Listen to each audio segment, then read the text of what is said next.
இருந்து வியாதியிலிருந்து நம்முடைய எல்லா பொருளாதார ஆசீர்வாதத்திலிருந்து அல்லேலூயா. அப்ப நம்ம என்ன செய்யணும், ஆண்டவருடைய அந்த உயிர்த்தெழுந்த சாயல் எப்படி நமக்குள்ளே வந்து எப்படி உயிர்த்தெழுந்தாரோ அதே போல ஒரு தெய்வீக ஆவி நமக்குள்ள என்ன செய்யும், இறங்கும் பொழுது நம்ம சரீரம் உயிர்ப்பிக்கப்படுது. அல்லேலூயா. இங்க என்ன சொல்றோம்னா, ஆபிரகாமின் குமாரனாகிய தாவீதின் குமாரனான இயேசு கிறிஸ்துனுடைய வம்சவராக. அப்ப இயேசு கிறிஸ்துவை எங்கிருந்து ஆரம்பிக்கிறாரு? ஆபிரகாமின் குமாரனாகிய தாவீதின் குமாரனிடம் அப்படி ஆரம்பிக்கிறார். அல்லேலூயா. இப்ப ஆபிரகாமின் குமாரன் வந்து வாசிக்கும் பொழுது அந்த 12 வருடமா ஒரு ஸ்திரீ என்ன செய்கிறார், விளைவினமா இருக்கிறார், அவளை ஆண்டவர் சுகமாக்குறார். அப்புறம் 18 வருடமா புண்ணியா இருக்கிற ஒரு பெண், அவளை ஆண்டவர் சுகமாக்கிட்டு சொல்றாரு, இவள் ஆபிரகாமின் குமாரத்தை நாம் என்ன செய்யணும், சுகமாக்க வேண்டியது இல்லையா சொல்றாரு. 16 இது சாத்தான் 18 வருஷமாக கட்டியிருந்த ஆபிரகாமின் குமாரத்தியாக இவளை ஓய்வு நாளில் இந்த கட்டில் இருந்து அழித்து விட வேண்டியது இல்லையா அப்படின்னு சொல்றாரு. அல்லேலூயா. 13 லூக்கா 13:14 சொல்றாரு, 15:14. அப்ப 18 வருஷமா பிசாசு அவளை என்ன செஞ்சிருக்கிறான், கட்டி வச்சிருக்கிறான். அப்ப அவளை கர்த்தர் அவிழ்த்து விடுக்கிறார். அது வந்து அவள் எப்படி இருக்கிறான், கூனியாவே இருக்கிறான், அப்படியே கூனியாவே வாழ்ந்துட்டே இருக்கிறான். அப்ப ஆபிரகாம் குமாரத்தி தான் அவன் ஆலயத்துக்கு ரெகுலரா வரவதான். ஆனா என்ன செய்யப்பட்டிருக்கிறது, ஒரு ஆவி அவளை கட்டி வச்சிருக்கு. ஆனா சர்ச்சுக்கு ரெகுலரா வந்துடுவா, ஸ்தோத்திரம். ஆனா என்ன செய்யப்பட்டிருக்கிறது, இந்த கட்டு.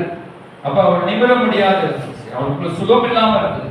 அப்ப இந்த சுகம் இல்லாமதை எது கொடுப்பான், பிசாசு தான் கொடுப்பான். அப்ப அவளுக்குள்ள ஒரு சுகம் இல்லாம, ஆசீர்வாதம் இல்லாம அப்படியே கட்டுகளோடு இருக்கிறான். அன்னைக்கு அவள் சுகமான பிறகு ஆலயத்தை எல்லாத்தையும் பார்த்துருப்பான். ஆலயம் கூடி வந்திருக்க ஜனங்கள் எல்லாத்தையும் அவர் பார்த்திருப்பான். அல்லேலூயா. அப்ப ஸ்தோத்திரம். நம்ம வாழ்க்கையில் கூட ஆண்டவர் நல்ல சுகத்தை தருவார். அதே போல லூக்கா ஸ்தோத்திரம், லூக்கா 19 அதிகாரத்திலையும் அங்க அவனை சுகமாக்கி சொல்வார். ஒரு குள்ளமான ஒரு மனுஷனை ஆண்டவர் சுகமாக்கி என்ன சொல்வாரு, இவனும் ஆபிரகாமுக்கு குமாரனாய் இருக்கிறான் அப்படின்னு சொல்வார். 9ஆம் வசனம். இயேசுவுக்கு இன்றைக்கு திருப்பி ரட்சிப்பு வந்தது, இவனும் ஆபிரகாமுக்கு குமாரனாய் இருக்கிறான் அப்படின்னு சொல்றாரு. அப்ப ஆபிரகாமினுடைய குமாரர்களா நம்மள ஆண்டவர் மாத்துறாரு. அல்லேலூயா. அப்ப நம்ம எங்க ஆபிரகாமுடைய குமாரர்களா மாத்துறாருன்னா, நம்ம அதே நம்ம கலாத்திய புஸ்தகத்தில் எழுதப்படுது, ஆபிரகாமின் குமாரர்களுடைய ஆசீர்வாதங்களை நம்ம பெற்றுக் கொள்கிறோம். ஆபிரகாம் கலாத்திய 3ஆம் அதிகாரத்தில் சொல்லும்போது சொல்றாரு பாருங்க, ஸ்தோத்திரம். அப்படியே ஆபிரகாம் தேவனை விசுவாசித்தார், அவருக்கு நீதியாக எண்ணப்பட்டது. அதே அவருக்கு நீதியாக எண்ணினார். ஆபிரகாம் எப்படி தேவனை விசுவாசித்தான் அப்படின்னு சொல்றாரு. ஆபிரகாம் விசுவாச மார்க்கத்தார்கள் எவர்களோ ஆபிரகாமின் பிள்ளைகள் 3:7-6. அப்ப விசுவாச மார்க்கத்தார் எவர்களோ அவர்கள் எல்லாரும் ஆபிரகாமின் பிள்ளைகள். அல்லேலூயா.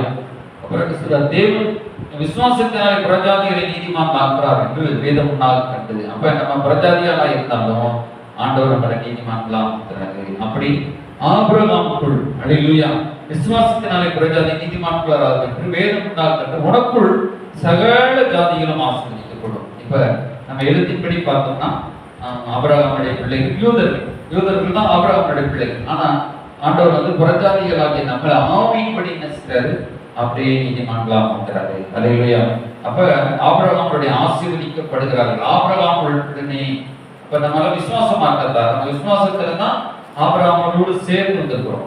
அப்ப ஆண்டவர் நம்மளை எப்படி மாத்துறாருன்னா, விசுவாச மார்க்கத்தோடு கூட அப்படியே சேர்த்து மாத்துறாரு, ஆபிரகாமோடு கூட. அல்லேலூயா.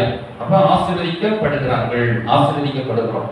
அப்ப நம்ம எப்படி ஆசீர்வதிக்கப்படுகிறோம்? 10ஆம் வசனம் சொல்றாரு, நியாயப்பிரமாணத்தின் கிரியைக்காரராகிய அவரும் சாபத்துக்கு உட்பட்டிருக்கிறார்கள். நியாயப்பிரமாணம் அப்படியே நியாயப்பிரமாணத்தினுடைய கிரியைகள்.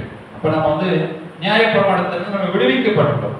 ஏன்னா 11ஆம் வசனம் சொல்லப்பட்டிருக்கிறது, கிறிஸ்து நமக்காக சாபமாகி நியாயப்பிரமாணத்தின் சாபத்திற்கு நம்மை நீங்களாக்கி மீட்டுக் கொண்டார். நம்மளை என்ன செஞ்சார்னா, நீங்களாக்கி மீட்டு விட்டார் நம்ம நியாயப்பிரமாணத்திலிருந்து. இப்ப இயேசு கிறிஸ்து வர்றதுக்கு முன்னாடி நியாயப்பிரமாணம் இருந்துச்சு. அப்புறம் ஆதாம் காலத்தில் இருந்துச்சு, ஆதாம் ஏவாள். இப்ப ஆதாம் சுகத்தோடு உருவாக்கப்பட்டான், பலத்தோடு உருவாக்கப்பட்டான், ஏவாளுக்குள்ள இருந்துச்சு. ஆனா பணத்தை புசித்த உடனே கீழ்ப்படியாமை வந்துருச்சு. அப்ப இந்த கீழ்ப்படியாமை பிறகு என்ன நடக்குது, கொஞ்ச காலம் அப்படியே ஓடுகிறது. அதுக்கப்புறம் ஆபிரகாம் மோசேக்கு அடுத்து நியாயப்பிரமாணம் அப்படியே வருது, நியாயப்பிரமாணத்தின் காலம். அப்ப நியாயப்பிரமாணத்தின் காலம் வரப்படுது. இவன் நியாயப்பிரமாணம் எதுக்காக கொடுக்கப்பட்டது, மக்கள் வந்து எங்களால பரிசுத்தம் வாழ முடியும், சாட்சியா வாழ முடியும், எங்களால நாங்க நீதியா வாழ முடியும் அப்படின்னு சொல்லி காமிக்கப்படுது. கடவுள் அந்த 10 கட்டளைகள் இதெல்லாம் கொடுக்குறேன், நம்ம செய்ய முடியுமா, எங்களால் முடியும் சொன்னாங்க அவங்க. அப்ப தேவனுக்கு உங்களால் முடியாதுங்கிற காட்டுறதுக்காக தான் இந்த நியாயப்பிரமாணத்தெல்லாம் பண்றாங்க. அப்ப நியாயப்பிரமாணத்துக்கு கீழே இருக்காங்க, அவங்களால நிறைவேற்ற முடியல. அப்ப நியாயப்பிரமாணத்தை நிறைவேற்ற முடியாததுனால அவங்களுக்கு எப்படி வந்துச்சு? பாவம் உள்ள வந்துச்சு. நியாயப்பிரமாணத்தை நிறைவேற்ற முடியாம இருக்கும் பொழுது அவங்களுக்கு ஒரு குற்ற மனசாட்சி வந்துருச்சு. அப்ப அந்த யாக்கோபுல சொல்றாரு, ஒரு 10 பிரமாணம் இருக்குன்னா அது ஒரு பிரமாணத்தை தவறுனாலும் 10 பிரமாணம் பாவம் செய்யாது, கோச்சம் செய்யாது, அப்புறம் சூரியன் அந்த விக்கிரங்களை வணங்காது இருப்பாயாக, அப்புறம் புதுசாய் சொல்லாது இருப்பாயாக, அப்புறம் தாய் தகப்பனை கணவன் அதுக்கு காரியம், அப்புறம் ஒரு சில காரியம் இப்படியே இருக்கு. இப்ப ஏதாவது ஒண்ண விட்டாலும் அது 9ஐயும் நிறைவேற்றிருக்கும் அல்லது அப்பயே இருக்கும். ஆனா இயேசு வந்து என்ன செய்யறாரு? அந்த நியாயப்பிரமாணத்துக்கு கீழே இருக்கு. சாபத்துக்கு, அதாவது 10ஆம் வசனம் சொல்லுது, நியாயப்பிரமாணத்துக்கு கிரியைக்காரராகிய யாவரும் சாபத்துக்குட்பட்டிருக்கிறார்கள் அப்படின்னு சொல்றாரு. இந்த நியாயப்பிரமாணத்தையும் அப்படியே முழுவதுமே ஆளுகை செய்யுது. இயேசு கிறிஸ்து வர்றதுக்கு முன்னாடி நம்மையும் கூட அந்த நியாயப்பிரமாணம் ஆளுகை செஞ்சது, முழு உலகத்தையும் கூட. அதை நம்ம மோசம்னா அவங்களுக்கு கொடுக்கப்பட்டது. ஆனா என்ன செய்யப்பட்டிருக்கிறது? மனதிலே நியாயப்பிரமாணம் கொடுத்திருக்கேன்னு சொல்றாரு. பிரஜாதிகளுக்கு சொல்லும்போது என்ன சொல்றாருன்னா, நான் அவர்கள் மனதிலே என்ன செய்யப்பட்டது, அவர்களுக்கு நியாயப்பிரமாணம் இருந்தது. அது குறித்து ரோமர்ல சொல்வார், பவுல் சொல்வார், அவங்களுக்கு எங்க நியாயப்பிரமாணம் இருந்துச்சு? மனதிலே எழுதப்பட்டிருந்துச்சு சொல்றாரு. அப்ப மனதின் நியாயப்பிரமாணத்துக்கு அவங்க கீழ்பட்டவர்களா இருந்தாங்க. ஸ்தோத்திரம். பாருங்க 14ஆம் வசனம், 2:14, ரோமர் 2:14 சொல்லும் பொழுது, நியாயப்பிரமாணம் இல்லாத பிரஜாதிகள் சுபாவமாய் நியாயப்பிரமாணத்தின்படி செய்கிற போது நியாயப்பிரமாணம் இல்லாதவர்கள் தங்களுக்கு தாங்களே நியாயப்பிரமாணமாய் இருக்கிறார்கள் அப்படின்னு சொல்றாரு.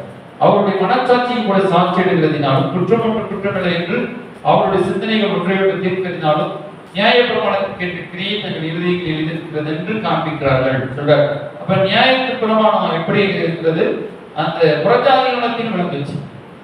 அப்ப நியாயப்பிரமாணம் புறஜாதிகள் விளங்கும் பொழுது இந்த பாவம் வந்து அவனை குத்து, நீ பாவம் செஞ்சுட்ட, நீ செய்தது தப்பு அப்படின்னு சொல்லி இந்த நியாயப்பிரமாணத்தின் சாபம் வந்து அப்படியே படிக்கும்போது என்ன ஆயிருக்குதுன்னா, அப்போ 120 வயசு 200 வயசு வாழ வேண்டியவன் அப்படியே என்ன செய்யலாம், 80 வயசு ஆயிடலாம். அப்புறம் வியாதிகள் வர ஆரம்பிக்கிறது, கால்வலி, அப்புறம் சரீர உடைச்சல், அப்புறம் ரத்த வியாதி, அப்புறம் விளவினங்கள், அப்புறம் தலை சுத்து, அப்போ கண் பார்வை, ஒவ்வொரு நியாயப்பிரமாணத்துக்கு ஈடுபட்டிருக்காங்க. சாபத்துக்கு உட்பட்டவர்கள் என்று சொல்றாங்க.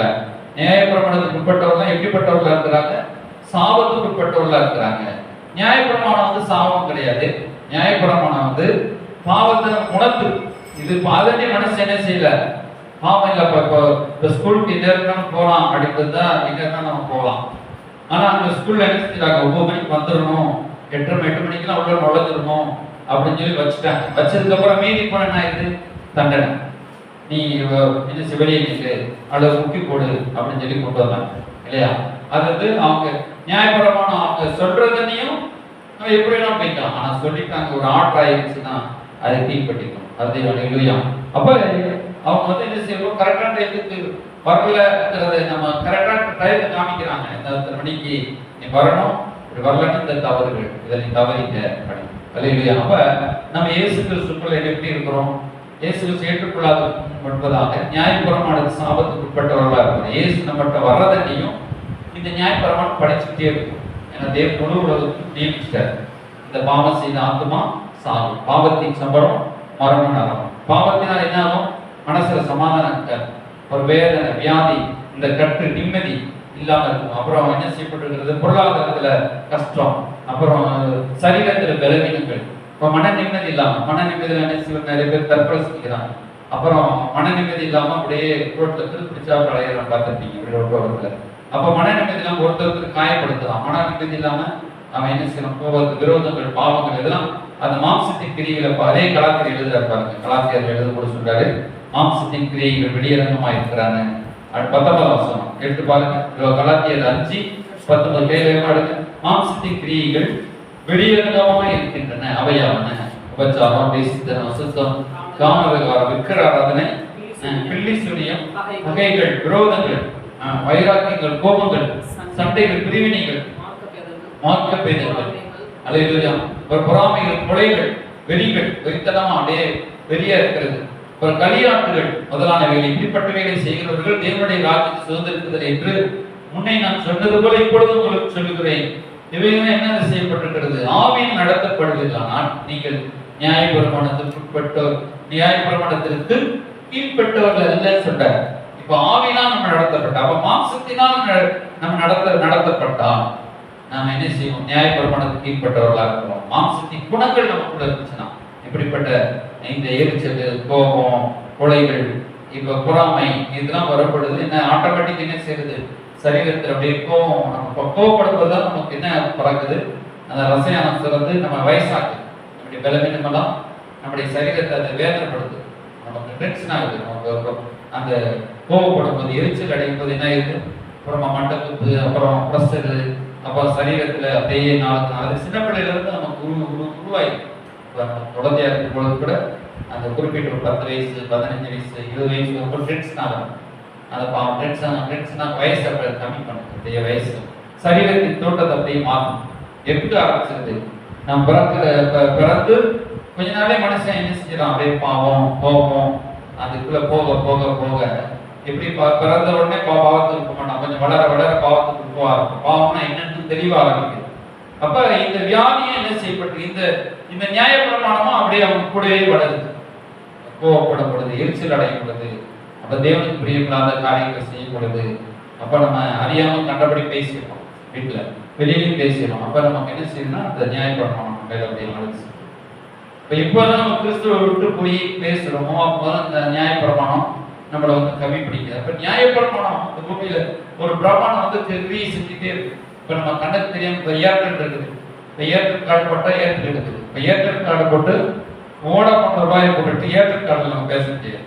அவங்க என்ன செய்யறாங்க? அந்த காட்டுலயே அந்த அலைவரிசையிலே வச்சிருக்கிறாங்க. அவ்வளவு கண்டுபிடிச்சு கடவுள் கொடுத்துருக்காரு இல்லையா? அப்ப அதே போல ஏர்செல்ல நம்ம போட்டுட்டு ஏர்டெல்ல பேச முடியாது. அல்லது ஏர்டெல்ல போட்டு வேற எதையாவது நம்ம பேச முடியாது. அப்ப நம்ம இவ்வளவு பிரமாணம் கண்ணுக்கு தெரியாம ஒரு பிஎஸ்என்எல் அதே போல கண்ணு இந்த நாப்பை தான் நம்ம பார்க்கிறோம். இதுக்குள்ள என்ன இருக்கு தெரியாது. அலைவரிசையில என்ன இருக்கு நமக்கு தெரியாது இல்லையா? அப்ப 900 அலைவரிசையில கொடைக்கானல் சேனல்லாம் அது போறோம். இப்ப இலங்கையில இத்தனை நம்பர்ல எடுக்கணும் சொல்லுது. அப்புறம் என்ன செய்யறோம்? சென்னை இப்படி ஒரு சேனலுக்கும் ரேடியோ சேனலுக்கு இருக்கிறதா அது கரெக்டா வருது இல்லையா? அப்ப இந்த உலகத்தில் ஆண்டவர் அதை காட்டிலும் நியாயப்பிரமாணம் கிரியை. நம்ம எப்பெல்லாம் கோவப்படுறோமோ, எப்பெல்லாம் நம்ம டென்ஷன் ஆகிறோமோ, நம்ம மனசுல இதெல்லாம் நினைக்கிறோமோ, இப்ப டக்குன்னு அந்த அலை ஆவி பிடிக்குது. இப்ப இந்த அசுத்தாரினா அப்படிதான் நம்ம ஒரு இடத்துல போய் நம்ம தனிமையா இருக்கும் பொழுது கத்தரை நினைக்கும் பொழுது கத்தருடைய ஆவி நம்ம, அதே நேரத்துல மாம்சத்தை நினைக்கும் பொழுது பிசாசுடைய ஆவி அது காதல பேசுவோம். அது ஒரு பேசிட்டே இருக்கும். சில நேரம் நீங்க வீட்டுல தனியா இருக்கும்போது யாரோ பேசிட்டே இருப்பாங்க, சத்தம் கேட்கும். சில நேரம் யாரோ தெரிஞ்சவங்க, நமக்கு பிரியமானவங்க, அல்லது நமக்கு நிச்சயம் இப்படி பேசும், அவங்க குரல்ல பேசும். இப்போ நமக்கு யார் பிடிக்குமோ அவங்க குரல்ல பிசாசு பேசி, ஆனா அவங்களுக்கு தெரியாது. அவங்க வீட்டுல இருப்பாங்க, இங்கே இருப்பாங்க, அவங்க குரல்ல பேசி நம்மளை என்ன செய்ய பிசாசு வேற வழியில நடத்தி கொண்டு, தப்பான வழியில நடத்தி கொண்டு. அப்ப நம்ம பிசாசினுடைய வழி, அதாவது நம்ம தனிமையா இருக்கும் பொழுதும் இந்த ஆடுகள் அப்படியே உண்டாகும். ஒரு மனசு தனியா இருக்கும்போது இந்த ஆவிகள் என்ன செய்யப்படுது? காத்துற அப்படியே விழாவி, கண்ணுக்கு தெரியாம அப்படியே விழாவி. ஏன்னா ஆவிக்கு உடம்பு கிடையாது. அது ஜன்னல் வழியா கூட வரலாம், அல்லது இது இங்கேதான் வரலாம், வர்றதுக்கே ஏறிலாம் என்று எழுதப்பட்டிருக்கல. அப்ப இந்த ஆவிகள் ஸ்பிரிச்சுடைய அந்த எண்ணங்களை பொறுத்து இருக்கும். உள்ள ஆவி வராது. அசுத்தாவி சிலருக்கு பிடிச்சிருந்துச்சுன்னா அது நேரடியாக தாக்கும், அது குழப்பம், அப்படியே கதற வரும். அவ்வளோ ஒரு சிலர் கத்துவாங்க, தூக்கிடுவாங்க, அப்படியே தலைவிரிச்சு போட்டு ஆடுவாங்க. ஆனா சில ஆவிகள் என்ன செய்யணும்? எண்ணங்களை கொடுத்து போயிடும். நீ என்ன செய்ய கோபமாகு, நீ டென்ஷன் ஆகு, நீ எரிச்சல் அட, அப்படி சொல்லப்படினா நம்ம சரீரத்துல ஒரு விதமான இப்போ கோபப்படுறோம், எரிச்சல் அடைகிறோம். அப்ப என்ன ஆகுது? அப்படியே நம்ம டென்ஷன் ஆகி அப்படியே நம்ம உள்ளுறுப்புலாம் அப்படியே குட்டி போய் அப்படியே நம்ம வயதாக சூழ்நிலை, பலவீனங்கள். இப்போ மனவியாதி, நான் கடந்த வாரம் சொன்ன மாதிரி அந்த ஆவி என்ன செய்யும்? ஒரு மனுஷனுடைய ஆவி ஸ்ட்ரென்த்தா இருந்துச்சுன்னா, சந்தோஷமா இருந்துச்சுன்னா நம்ம உடல் ஆரோக்கியம். புரிந்த ஆவியாரால் நாங்கள் கொடுக்கும் அப்படி சொல்லப்படும். அப்ப இன்னும் சொல்லும் பொழுது சொல்றாங்கல்ல, நீதிமொழிகள் சொல்லும் பொழுது அந்த ஆவியோ என்ன செய்யும்? புரிந்த ஆவி எலும்புகளை அப்படியே உணரப்படும் அப்படி சொல்ற. மன துன்பமும் என்ன செய்யும்? மன துக்கம் எலும்புகள் அப்படியே உணரப்படும். நம்ம மனசுல துக்கப்படுறோம், நம்ம நினைப்போம், ஏதோ நினைச்சு நம்ம மன கவலையா இருப்போம், அது என்ன செய்யும்? சரீரத்தை அப்படியே பாதிக்கும். இப்ப ஆமை வந்து நீண்ட நாள் வாழும் கிருபை, ஒரு 180 நாட்டுக்கு கூட வாழும் சொல்றாங்க. அப்ப என் ஆமை வந்து டென்ஷன் இல்லாம தண்ணிக்குள்ளே அப்படி இருக்கும். அது நடந்துட்டு இருக்கும்போது குட்டையை போட்டுக்கும். ஆமா, அப்ப டென்ஷன் எல்லாம் மெதுவா உழுதுட்டு போற உயிர். ஆனா நீண்ட நாட்கள் அது இறை பிடிப்பு அப்படி நீண்ட நாட்கள் வாழக்கூடிய உயிர்.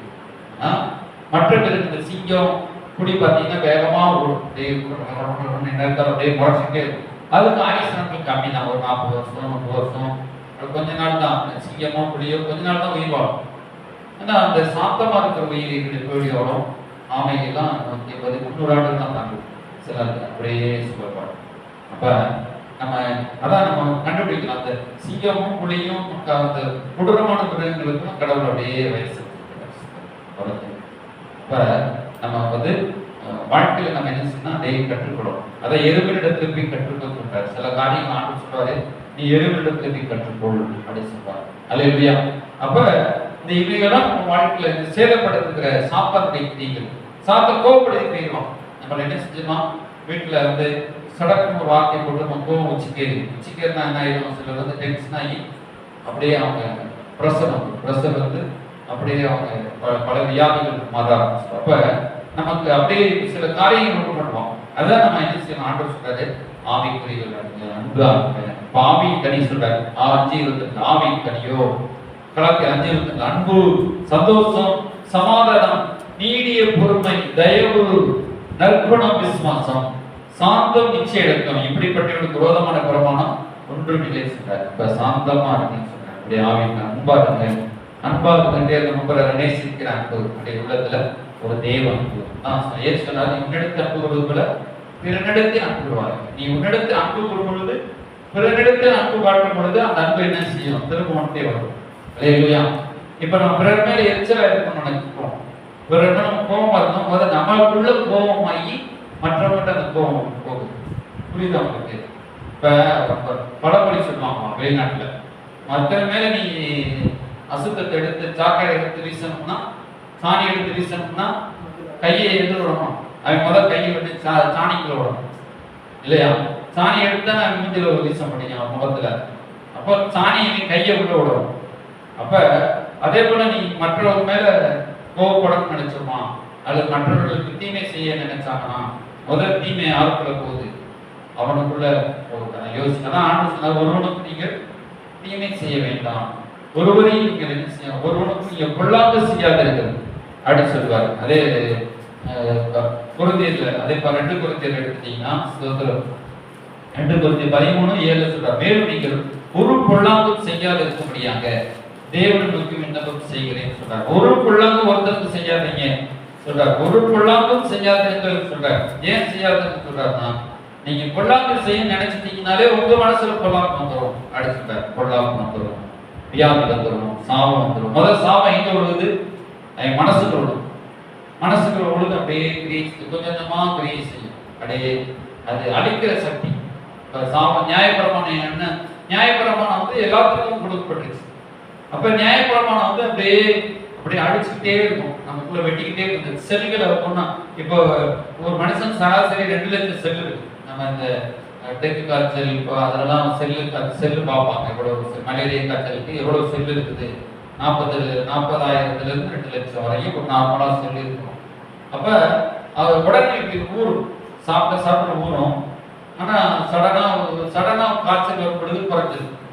அப்ப என்ன செய்யப்பட்டிருக்குன்னா, ஆண்டவர் அப்படி வச்சிருக்கிறாரு. நார்மலா 100 டாக்டர் வச்சிருக்கிறாரு ஒரு நாள். ஆனா என்ன செய்யும்? இந்த செல்கள் இந்த ஜீன் வந்து அழிச்சுட்டே இருக்கும். அப்ப இந்த ஜீன் என்ன செய்யும்? நமக்குள்ள வந்து எழுதப்பட்டிருக்கும். அந்த ஜீன்ல சொல்றாங்க, தலையெழுத்தை எப்படி எழுதிருக்கோ அதன்படி நடந்து சொல்றாங்க. இப்ப நாங்க வந்து ரசிக்கப்பட்டு வரும் பொழுது எங்க பாரம்பரியமான தலையெழுத்துல வேற மாதிரி தாத்தா பாட்டி பாரம்பரியம் இதெல்லாம் படி வந்து சட்டை போடு ஒருத்தர் செய்ய அப்படின்னு. அப்ப அந்த எழுத்து தான் அதை மாத்துறதுக்கு நான் ரசிக்கப்பட்டேன்னா என்னுடைய செல்ல மாறு, என்னுடைய என்ன செய்யப்பட்ட எண்ணங்கள்லாம் இயேசு கிறிஸ்து ரத்தத்தால் கழுவப்படும் பொழுது என்னுடைய எண்ணங்கள்லாம் மாறி என்னுடைய சந்ததிகள் வந்து வேற மாதிரி மாறும். அப்ப ரசிக்கப்படாம இருக்கும் பொழுது நான் அப்படி இருக்கும் பொழுது செல்கள் வேற மாதிரி வித்தியாசம் போயிருக்கு. இப்ப நம்ம இயேசு சரி இப்ப அம்மா அப்பா ரசிக்கப்பட்டாங்க, பிள்ளைகள் ரெண்டாவது தான் பிறந்திருக்கிறாங்க அப்படின்னு வச்சுக்கிறோம். ரசிக்கப்படாத முன்னாடியே பிள்ளைகள் பிறந்தாங்கன்னா அவங்க அந்த இயேசுவை நம்பினாங்க. அந்த செல்களுடைய அப்படியே இந்த கையெழுத்துன்னா அந்த செல்கள்ல பதிஞ்சு வைக்கப்படும். இப்ப ஒரு தாயினுடைய குணம், ஒரு தகப்பனுடைய குணம், தாய்க்குடைய அம்மா அப்பா, அதுக்குள்ள அம்மா அப்பா, இப்ப தகப்பனுடைய அம்மா அப்பா, அவங்களுடைய அம்மா அப்பா, அவங்களுடைய வம்சத்தின் எல்லாம் எண்ணங்கள்லாம் இருக்கும். அவங்க அது புரிய ஒத்துக்கிறாங்க அறிவியல். அப்ப என்ன பண்றதுன்னா இப்ப நம்ம ஆண்டவர் நோக்கி ஜெபிக்கும் பொழுது நம்முடைய செல்களுடைய எண்ணங்கள் நம்ம பிள்ளைகள் ஜெபம் பண்றாங்க. ரசிக்கப்பட்ட உடனே கர்த்தர் பாருங்க, நீங்க நல்லா சர்ச்சைக்கு சாதாரண போறவங்க அவங்க வாழ்க்கை ஒரு மாதிரியா இருக்கும். சர்ச்சைக்கு பேருக்கு போறவங்க பாருங்க, வீட்டுல சண்டையா இருக்கும், சமாதானம் இருக்காது, பிள்ளைகள் ஒழுங்குகளா இருப்பாங்க, அப்புறம் ஒரு மாதிரியா இருப்பாங்க, வசனத்தை சரியா கடைப்பிடிக்கலாம். அதே நேரத்தில் சரியா வசனத்தை பணக்காலிட்டு வாசிக்கிறவங்க, ஜெபிக்கிறவங்க, ஆண்டவர் வசனம் தியானிக்கிற வாழ்க்கை ஒரு அமைதியா இருக்கு, அன்பா ஒரு சாந்தமா பொறுமையா அவங்க குடும்ப வாழ்க்கை சந்தோஷமா ஒரு அலையிலையா. ஏன்னா அந்த எண்ணங்கள் மாற்றம் உண்டாயிட்டே இருக்கு. இந்த செல்லு எப்படி மாறுது, அப்படியே செல்லு மாத்திக்கிட்டே இருக்கும். செல்லுகள் இந்த எண்ணங்கள் ஒரு மாற்றம் வந்துகிட்டே இருக்கு. அவங்க விட்டு கொடுக்குற சுபாவங்களோட இருப்பாங்க, முரட்டாட்டம் பண்ண மாட்டாங்க. அப்படியே ஒரு அன்பா, அது ஆவிக்கு சொன்ன அன்பு, சந்தோஷம், அவங்களுடைய எண்ணங்களிலே ஒரு சந்தோஷம். அல்லேலூயா. சமாதானம் தேவனுடைய மத்தேயுல என்ன சொல்றாரு, சமாதானம் பண்ணுகிறவர்கள் பாக்கியவான்கள், அவர்கள் தேவனுடைய பிள்ளைகள். மத்தேயு 5ஆம் அதிகாரத்தை பாருங்க, அதுல சொல்றாரு பாருங்க, 5ஆம் அதிகாரம் 9ஆம் வசனம். பீஸ் மேக்கர், இங்கிலீஷ்ல எழுதப்படும் சொல்லப்படுது பீஸ் மேக்கர். அவங்க எப்படி இருப்பாங்க, சமாதானம் பண்ணுகிறவர்கள் பாக்கியவான்கள், அவர்கள் தேவனுடைய புத்திரர். இவங்க சமாதானம் பண்ணிக்கிட்டே இருப்பாங்க, சண்டை போட்டுக்கிட்டே இருக்க மாட்டாங்க. சமாதானம் சமாதானம் அந்த சமாதானம் ஷாலோம் அப்படின்னு சொல்லப்படுவாங்க. இப்ப நம்ம எகவா ஷாலோம் அப்படின்னு சொல்றோம்ல, சமாதானம் தருகிறீங்கன்னு சொல்றோம்ல. அல்லேலூயா. அப்ப இந்த ஷாலோம்ங்கிற வேர்டுக்கு என்ன அர்த்தம், ஒன்றும் குறைவுபடவில்லை. இப்ப நம்ம இஸ்ரேல் நாட்டுக்கு போயிருந்தா முதல் ஷாலோம் சொல்லுவாங்க. இப்ப சாலமா சமாதானம், அப்புறம் பூரண ஆசீர்வாதம் என்று சொல்லுவாங்க. பூரண ஆசீர்வாதம், ஒன்றும் குறைவா இல்லை, ஒன்றும் இல்லாமல் இல்லை என்று சொல்ற அர்த்தம். ஒரு கடை, அங்க எல்லா கடைகளும் இது போட்டுருவாங்க ஷாலோம். அங்க நம்ம அதாவது ஹீப்ரு வேர்டு ஷாலோம்ங்கிறது. ஆனா அதுக்கு அர்த்தம் ஒரு சமாதானம், ஆண்டவருடைய ஆசீர்வாதம், அது முழு பெயர். அல்லேலூயா. அப்ப ஒன்றும் குறைவா இல்லைன்னா எங்கிட்ட ஒன்றும் பரிபூர்ணமா இருக்கு. ஒண்ணுமே குறைவானது ஒண்ணுமே இல்லை, ஒன்றும் நத்திங் புரோக்கிங், நத்திங் நத்திங் சொல்லுவாங்க. ஒன்றுமே இல்லாம இல்லை, எல்லாமே இருக்குது. ஒண்ணுமே முடிக்கப்படலை. அல்லேலூயா. ஒன்றும் முடிக்கப்படலை, எல்லாம் அப்படியே நல்லபடியா இருக்குது. அல்லேலூயா. எல்லாம் நல்லபடியா இருக்குது, ஒன்றும் குறைவாகவே இல்லை. அல்லேலூயா. அப்ப அதுதான் ஷாலோம். அப்போ இன்னொரு ஒருத்தர் சமாதானமா கட்டிப்பிடிப்பாங்க. அந்த யூதர்கள் பார்த்தா ஒருத்தர் கட்டிப்பிடிச்சு ஷாலோம் சொல்லுவாங்க. அல்லேலூயா. அப்ப ஒரு சமாதானம் பண்ணுகிறவர்கள் தேவனுடைய புத்திரர். அப்ப சமாதானத்தை அப்படியே நம்முடைய சிந்தைகள். அல்லேலூயா. சோதரம். அப்ப நீடிய பொறுமை, அப்புறம் தயவு, நற்குணம். இப்ப நமக்கு என்ன தேவை, ஒரு நீடிய பொறுமையா. அதான் ஆனா சொல்றாரு, பொறுமையில் ஒரு பாக்கியவர்கள் அவர்கள் பூமியை. அதே மத்திய 5ஆம் அதிகாரத்துல சொல்றாரு பாருங்க, அதே மத்திய 5 சாந்தகுணமுள்ளவர்கள் பாக்கியவான்கள் பூமியை செய்வாங்க, சுதந்திரித்துக் கொள்வார்கள். அல்லேலூயா. அந்த சாந்த குணத்துக்கு தான் பொறுமை, நீடிய பொறுமை. அல்லேலூயா. நீடிய சாந்தம். அடுத்து வருதான் நீடிய பொறுமை, தயவு, நற்குணம், விசுவாசம், சாந்தம் அப்படின்னு சொல்றாரு. சாந்த குணம் உள்ளவர்கள். அல்லேலூயா. அப்ப அவர் சொல்றாரு, சாந்த குணமாகவும் நம்ம இருக்கும் பொழுது நிச்சயம் பூமியை நம்ம சுதந்திரித்துக் கொள்வோம். எதுக்கெடுத்தாலும் நம்ம ஒரு மனமுடிவா சண்டை போட்டுட்டே இருந்தோம்னா பூமியை சுதந்திரித்துக் கொள்ள முடியாது. ஒரு வேலைக்கு போறோம், ஒரு ஸ்கூலுக்கு போறோம், ஒரு இடத்துக்கு போறோம், எங்க போனா பார்த்தாலும் சண்டை போட்டுட்டே நம்ம இருந்தோம்னா ஒரு இடத்துல நிலைச்சு நிற்க முடியாது இல்லையா? ஒரு வேலைக்கு போறோம்னா ஒரு கம்பெனி நிலைச்சு நம்ம அங்கே ஒரு சண்டை போட்டுருவோம். கொஞ்ச நாள் தான் இருப்போம், ஒரு 5 மாசம் அந்த கம்பெனியில் இருப்போம், அடுத்த சண்டை போட்டுருவோம். அப்புறம் இன்னொரு கம்பெனிக்கு போவோம், அங்கேயும் சண்டை போட்டுருவோம். போற இடத்துலலாம் சண்டை போடுறவங்க வாழ்க்கையில் ஒரு ப்ரொமோஷனே ஆக முடியாது. பிசாசு என்ன செஞ்சிருவான் அந்த நேரத்தில் போகக்கூடாது. ஆனால் ஒரு கம்பெனியில் ஒரு 10 வருஷம் 5 வருஷம் நடந்துட்டாலே அவங்களே சண்டை போட்டு அனுப்பிடுவாங்க முதலாளிகளே. 15 வருஷம் இருந்துன்னா இவன் ப்ரொமோஷன் மேலே ப்ரொமோஷன் கொடுக்கணும், அப்படின்னு சிலர் கம்யூனிகேட் வளர்க்கறதுக்காகவே சிலர் செய்வாங்க, அப்படி நடத்துவாங்க. அப்ப நம்ம வாழ்க்கை என்ன செய்யணும், இந்த சமாதானத்தை அப்ப கவனமா உள்ளவங்க, அந்த வேலையில உறுதியா நிக்கிறவங்க, இவ படிப்பு கலையில எல்லாம் கவனமா இருக்கிறவங்க அப்படியே அந்த பொறுமையை போயிட்டே இருப்பாங்க. இல்லையா, நம்ம வெடுக்கு கோபப்பட்ட ஒரு காரியத்தை சிந்தி சதவிக்கணும்னா இப்ப சொல்லுவாங்க, முங்கி வருகிற பானையை அந்த கரண்டி உடைச்ச மாதிரி இருக்கும். முங்கி வரப்போ பானை உடைச்சிட்டியாடா அடுத்துக்கணும் இல்லையா. முங்கி வந்து கொஞ்ச நேரத்தில் இருந்துரும், அந்த நேரத்தில் அவசரப்பட்டு டக்குன்னு இதை ஒன்று செஞ்சு உடைச்சு கூட எல்லாம் வேஸ்ட் ஆயிடும். அப்ப நம்ம வாழ்க்கையில அந்த சாந்தம், நிதிய பொறுமை, இவையெல்லாம் சுகத்துக்கு நமக்கு முக்கியமானது. அல்லேலூயா. இப்ப நம்ம சரீரம் சுகமா இருப்போம், ஆனா ஆத்மாவில சுகம் இல்லாமலே ஒரு பாடி நல்லா இருக்கும், நல்லா பாட சட்டம் நல்லா இருக்கும், ஆனா மனசுல சுகம் இல்லாம. ஆனா சீக்கிரம் பார்த்தா அவங்களுக்கு மனசுல சுகம் இல்லாதனால சீக்கிரம் அவங்க சரீரமும் அப்படியே உடஞ்சி போயிடும், சீர்குடஞ்சி போயிடும். அவங்கள பார்த்தாலே கன்றாவியா மாறிடுவாங்க. அந்த அளவுக்கு வெடுக்கெடுத்தின் ஆவியம் அப்படியே ஆடும். இப்ப நம்ம வந்து என்ன செய்ய, சாந்தம், சேலக்கம், நீடிய பொறுமை, விட்டு கொடுக்கிற மனப்பான்மை, நற்குணம், விசுவாசம். அல்லேலூயா. நம்ம விசுவாசம் நம்ம நம்புகிறத ஆண்டவரையும் நம்பணும், மனிதர்களையும் நம்ம விசுவாசம் இருக்கணும். அல்லேலூயா. நமக்கு நல்லது செய்யறவங்கிட்ட நம்ம விசுவாசம் இருக்கும் பொழுது அந்த ஆண்டவருடைய ஆசீர்வாதம், ஆபிரகாமின் ஆசீர்வாதத்தை அது ஆபிரகாமோட ஆசீர்வாதத்தை பற்றி சொல்றாரு ஆண்டவர். அது பார்க்க அதான் சொல்றாரு, இப்படி நீங்க செய்யாதீங்கன்னு சொல்றாரு. ஆனா சகோதரரே, அப்படி சுயாதீனத்திற்கு அழைக்கப்பட்டீங்க. இப்ப நம்ம 13 சொல்றாரு, சகோதரி சுயாதீனத்தை அழைக்கப்பட்டீங்க, ஆனா சுயாதீனத்தை நீங்க மாம்சத்துக்கு எதிராக செய்யாமல் அன்பினாலே ஒருவருக்கு ஒரு ஊழியம் செய்யணுமா. கலாத்தியர் 5:13 சொல்றாரு. 14 சொல்ல, நீங்க ஒன்றிடத்தில் நீ அன்பு கூறுவது போல பிறனிடத்து அன்பு உருவாயாக இருக்கிற இந்த ஒரே வார்த்தையில் நியாயப்பிரமாணம் முழுவதும் நிறைவேறும். இப்ப நம்ம அன்பு கூறும் பொழுது நியாயப்பிரமாணத்தை நம்ம நிறைவேற்றிக்கிறோம். அல்லேலூயா. எடுத்து பாருங்க, கலாத்தியர் 5:24 5:14 சொல்றோம், நியாயப்பிரமாணம் முழுவதையும் நம்ம நிறைவேற்றி பிடிச்சிடறோம். அல்லேலூயா. இப்ப நம்ம திரும்பமா நம்ம எடுத்துக்கிடுவோம். அப்ப இந்த நியாயப்பிரமாணத்தின் சாபத்துக்கு 10 கலாத்தியர் 3:10 சொல்ற, நியாயப்பிரமாணத்திற்கு கிரியைக்காரராக யாரும் சாபத்துக்கு உட்பட்டவர்கள் சொல்றாரு. சாபத்துக்கு உட்பட்டிருக்கிறீங்க சொல்றாரு. நியாயப்பிரமாணம் எழுதப்பட்டவைகள் எல்லாம் செய்யத்தக்கது, அவைகளை நிலைத்தாத எவனோ அவன் சபிக்கப்பட வேண்டியிருக்கிறதே. நியாயப்பிரமாணத்தினாலே ஒருவனும் தேவனிடத்தில் நீதிமானாகிறது இல்லை என்பது வெளியேற்றமாய் இருக்கிறது. அல்லேலூயா. ஏழை விசுவாசத்தினால் நீதிமான் பிழைப்பான் எழுதியிருக்கிறதே. அப்ப நம்ம என்ன செய்யறோம், இந்த நியாயப்பிரமாணத்தினாலே இப்போ நம்ம சரீரத்தை என்ன செய்யறோம், நல்லா சாப்பிடணும், நல்லா ஓய்வு எடுக்கணும், நல்லா இதிலே இருக்கணும். அது ஒண்ணு நமக்கு முக்கியம் தான். நம்ம இப்படியே இருந்தோம்னா நம்ம என்ன செய்வோம், நீடித்து வாழ்வோம், நல்லா இருக்கணும்னு நினைக்கிறோம். அப்ப அது வந்து நியாயப்பிரமாணத்துக்குள்ள போயிருக்கு. இப்ப நம்ம அந்த எண்ணங்கள் போயிடுச்சு. நமக்கு என்ன எண்ணம்னா, இயேசு கிறிஸ்து என்னை நியாயப்பிரமாணத்திலிருந்து விடுதலை பண்ணிட்டார், நான் சுகமானேன். அல்லேலூயா. இயேசு கிறிஸ்து தருவதால் சுகமானேன். இயேசு கிறிஸ்து நியாயப்பிரமாணத்திலிருந்து என்னை விடுதலை பண்ணிட்டாரு. திரும்ப நியாயப்பிரமாணத்துக்கு போகக்கூடாது. இயேசு ரத்தத்தால் கழுவப்பட்டுட்டு நம்ம சகோதரன் மேலே கோவப்பட்டா, அவன் சொல்றாங்கல்ல, உன் சகோதரன் மேல நீ கோவப்பட்டனா நீ நியாயப்பிரமாணத்தின்படி என்ன செய்யும், அந்த சகோதரியை முட்டாளே என்று சொன்னா நீ எரியும் நரகத்துக்கு போவாங்க. அப்ப அதுக்குள்ள பிரவேசிக்கிறோம். உன் சகோதரி மீனன் என்று நீ சொன்னான், வீணா பயில அப்படின்னு நம்ம சொல்றோம்ல. அப்ப நீ எரி நரகத்துக்கு போவாங்க சொல்றாங்க. அப்ப நம்ம வந்து நம்ம ஆவிக்குரிய நம்ம இருந்தாலுமே அதுக்குள்ள இன்றாய் போயிட்டு இருப்போம். மாம்சத்துக்குள்ள போவோம், அப்புறம் ஆவிக்குள்ள இருப்போம், ஆவிக்குள்ள இருப்போம், அப்புறம் மாம்சத்துக்குள்ள போவோம். இப்படியே நம்ம இருப்போம். அப்ப நம்ம உறுதியா நம்ம எதுல இருக்குன்னா நியாயப்பிரமாணத்தில் இருப்போம். நியாயப்பிரமாணத்துக்குள்ள இருக்கிறது கிறிஸ்துவினுடைய ஆசீர்வாதத்துக்குள்ள இருக்கணும். அல்லேலூயா.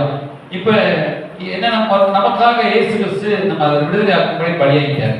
அப்ப மரத்திலே 13 மரத்திலே தூக்கப்பட்ட எவனும் சபிக்கப்பட்டு எழுதியிருக்கிறபடி கிறிஸ்து நமக்காக சாபமாகி நியாயப்பிரமாணத்தின் சாபத்துக்கு நம்மை நீங்களாக்கி மீட்டு போட்டார். இப்ப நம்மளை வந்து அந்த நியாயப்பிரமாணத்திலிருந்து நம்மளை மீட்டு எடுத்துட்டார். மீட்டு எடுத்து நம்ம கொண்டு வந்தார். ஆனா அதுலதான் நம்ம நடக்கணும். ஆனா நம்மளை சுயாதீனம் ஆக்கிட்டார். சொல்லி திரும்ப உள்ள போகாதீன்னு சொல்றாரு. அதான் கலாத்தியர் எழுதணும் சொல்றாரு, புத்தி இல்லாத கலாத்தியரே. அது 5 சொல்றாரு, ஆனபடி நீங்கள் மறுபடியும் அடிமைத்தனத்தின் நுகத்திற்குட்படாமல் கிறிஸ்தவை உண்டாக்கின சுயாதீன நிலைமையிலே நிலை கொண்டிருங்கள் சொல்றாரு. என்ன சொல்றாருன்னா, நீங்க திரும்ப திரும்ப என்ன செய்யாதீங்க, அடிமைத்தனத்துக்குள்ள போகாதீங்க அப்படின்னு சொல்றாரு. அப்ப திரும்பவும் நம்ம போக முடியுமா பாவத்துக்குள்ள? பாவத்துக்குள்ள போக முடியும், திரும்ப அடிக்கதனத்துக்குள்ள போக முடியும் அப்படின்னு சொல்லி நம்ம அப்படியே உள்ள போறது நம்ம ட்ரை பண்ணுவோம். அதான் சொன்னாரு, நீ திரும்ப திரும்ப பாவத்துக்குள்ள போகாத, திரும்ப திரும்ப நீ கோபத்துக்குள்ள போகாத, திரும்ப திரும்ப நீ எரிச்சலுக்குள்ள போகாத, போனா அது உன்னை அழிக்கும் சக்தி. அதாவது உள்ள ஏசப்பா அந்த அத்திமரத்தை பார்த்து என்ன செஞ்சாரு, பட்டு போவாயாங்கன்னு சொல்லிட்டு ஒருவனும் பட்டு போவாயாங்கன்னு சொன்னாரான்னு தெரியல. ஆனா ஒருவன் உன்னிடத்தில் ஒரு கனியும் குசியாக இருப்பானான்னு வீட்டு போயிட்டார். ஒரு காலம் உன்னிடத்தில் கனி இனிமே குசியாக இருப்பானான்னு இருக்காரு. நைட் சொல்லி இருக்கிறாரு, காலையில வந்து பார்க்கும்போது பட்டு போயிடுச்சு. நைட் உடனே பட்டு போகிறார், அது கொஞ்சம் கொஞ்சமா வேர்ல பட்டு போகிறார். அப்படியே கொஞ்சம் கேன்சர் மாதிரி உருவாகி அப்படியே மேல வந்துட்டே இருக்கு. கேன்சர் ஒரு கொஞ்சம் புள்ளிய கொஞ்சம் தான் இருக்கும். எல்லாருக்கும் உடம்புல கேன்சர் செல் இருக்குதான், நார்மலா இருக்கிறவங்களுக்கு அது ஓரளவுக்கு அது நார்மலா இருந்துட்டு அது வந்து மேலே ஏறாதபடிக்கு நம்முடைய செல்கள் வந்து நோய் எதிர்ப்பு சக்திகளை வந்து தடுத்துட்டே இருக்கு. அது வந்து இருக்கணும் எல்லா உடம்பும். ஆனா ஒரு குறிப்பிட்ட ஒரு சூழ்நிலை வரும் பொழுது அந்த கேன்சர் செல்லுக்குரிய அறிகுறிகள், செல் வளர்றதுக்குரிய இந்த காரியம் நம்ம மனுஷன் செய்யும் பொழுது அந்த மனுஷனுக்குள்ள கேன்சர் செல் ஆட்டோமேட்டிக் கூடுதலாக வளர்ந்துடும். அதான் சொல்றாங்க, கவனமா இந்த காரியத்தை செய்யாதீங்க, ரொம்ப செல்ல ரொம்ப ஓவராக ஸ்ட்ரெயின் பண்ணாதீங்க, அப்புறமா அந்த மற்ற காரியங்கள் அல்சர்கள் போன்ற சில காரியங்கள்லாம் நீங்க செய்யாதீங்கன்னு சொல்றாங்க. அப்ப நம்மளை நார்மலா எல்லா விதமான மருந்துகளும் வச்சிருக்கிற மருந்துகளை அது லட்சக்கணக்கில் பெருக்கக்கூடியதும் வச்சிருக்கிற அல்லேலூயா. இப்ப கேன்சர் அடிக்கிற செல்களும் நம்ம சரீரத்தில் இருக்குது, ரொம்ப ஏறி வரும்போது செல்கள் போய் அடிச்சு. அப்ப நம்ம அடுத்த ஊட்டச்சத்துக்களை சாப்பிட்டு நல்லா தெம்பா அது பண்றோம். அதே நேரத்துல வந்து இப்ப எரிச்சல் கோபம் அப்படி பலவீனம் இப்படி இருக்கும்போது இந்த என்ன ரசாயனம் சுரந்து இந்த கேன்சர் செல்களுக்கு வழி உண்டு பண்ணிடும். இப்ப அந்த அல்சரு மற்ற ஒரு சில கம்ப்ளைண்ட்லாம் பண்ணும்போது அப்ப நம்ம அதான் சொல்றாரு, ஒருத்தர் வந்து கேன்சர் ஆனவர் வந்து டாக்டர் சொல்றாரு, நீ சிங்கப்பூர் நினைக்கிறேன், அதை வந்து நீங்க இறந்து போயிருவீங்க 3 மாசம் 6 மாசத்துல சொன்ன உடனே அவர் என்ன செஞ்சாரு, அந்த உள்ள கேன்சர் ஆனவருக்கு போய் ஒரு லாட்ஜில் போய் நல்லா ஜோக்கர் படமா வாங்கி போட்டு பார்த்தாரு. ஜோக்கர் அந்த காலத்தில் நடிச்சு ஜோக்கர் படமா கேசட் வாங்கி 3 மாசம் போட்டுட்டு நல்லா சிரிச்சு